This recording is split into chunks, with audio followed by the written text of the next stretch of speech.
çok yorğunum. Allah'ın olsun, üzü çok yorğunum, yoruldum. Bu hayatta qalmağa çalışdıkça, çabaladıkça hər dəfə bir problemlə qarşılaşmaqdan, mücadilə aparmaqdan çox yoruldum.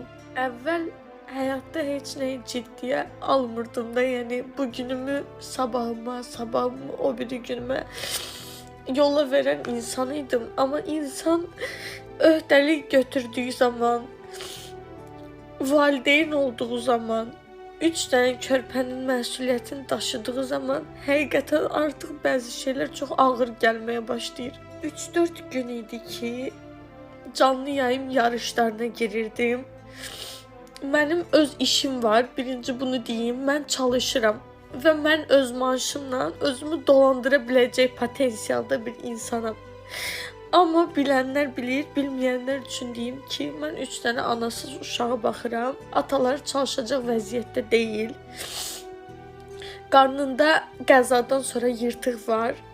Pravası yoxdur. Nə taksi işləyə bilir, nə ali təhsili var, nə stajı var. Heç yerdə onu işə götürmürlər. Heç əməliyyat elətdirməlidir özünü.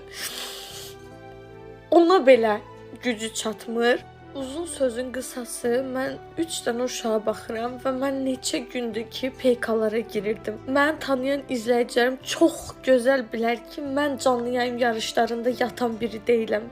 Səhərdən axşama kimi oturum, gözümü pul hırsı bürüsün. Belə bir insan əsla deyiləm. Sıralamada da məni ayda ildə bir dəfə görərdiniz ya yox. 3-4 gün idi ki, canlı yayımlarımı diriltmişdim. Onun da səbəbi var idi ki, qabaqdan uşaqların ad günü gəlir və mən onlara 1000 dənə söz vermişəm ki, sizin ad gününüzü parti şəklində keçirdəcəm.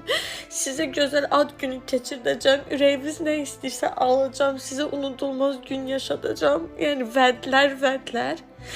Bir tərəfdən də özünüz bilirsiniz ki, qəzadan sonra uşaqların tədrisində, təhsilində çox böyük bir geriləmə var. Onların hazırlığı, məktəb xərcləri, təhsil xərcləri, uşağı olan valideynlər bilər. Qısacası çox böyük bir məsuliyyətin altına girmişdim və gecə saat 3-ə qədər neçə gündür mən məktəb başlayandan PK-larda yatıram. 3-də yatıram. Saat 6-da təzədən oyanıb uşaqları məktəbə göndərib iş dalayacaq. Yenə gəlirəm evə, uşaqları yedizdir, hazırlığa apar, təzədən işlərimin dalayacaq qaç. Axşam evə gəl, təzədən gecə saat 3-ə kimi PK-larda otur. Cəmi 3 saat yuxu yatmışam mən həftə başlayandan. Və mənim canlı yayım PK-larım biraz qabağa gedib deyə